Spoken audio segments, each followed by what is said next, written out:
how do we square this with sustainability? I think, of course, it means more mass tourism, but it means more tourists in general. And the challenge is to also use connectivity to spread tourism beyond the main resort, and to bring tourists to the local destination, to the small destination. So this is where the use, for example, of public transport systems also for tourists can be proved to be very important to have this better spread of tourism.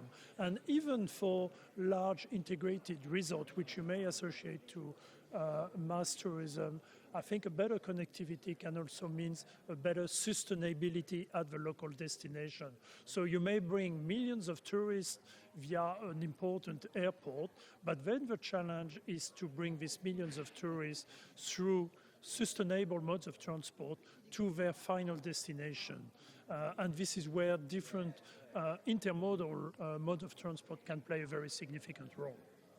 How do you encourage this kind of cooperation between different forms of transportation? So this is critical, to have a better integration of policies and stakeholders to achieve what we would like to achieve, which is a more sustainable and inclusive economy in general. So we have to put in place some tables which bring together, the different stakeholders to exchange and discuss the various objectives, which sometimes are a little bit conflicting, and to make them more consistent, and at the end of the day, to get a common vision.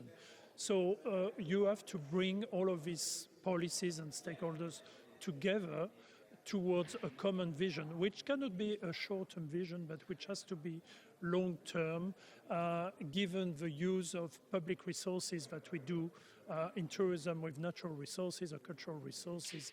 And so this is very important to think about local integrated development strategies. Tourism can make a great deal to improve the attractiveness of a place, the attractiveness of a location, because by promoting tourism or by supporting tourism or by investing in tourism, you do not only support a specific industry, but you will improve the attractiveness of the whole economic place, which will in the end benefits to residents.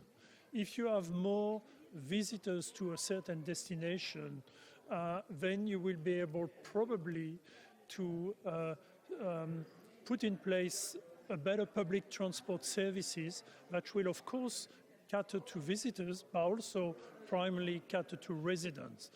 If you improve all of the attractiveness of a destination, you will also be more attractive to investors, to small businesses, to entrepreneurs. And so this is what we would like to achieve, by developing a more sustainable and inclusive tourism economy. This is trying to have the regional attractiveness growing, and improving so that it can serve multi-purposes, And this is true for developed economies, but also, of course, for a developing country.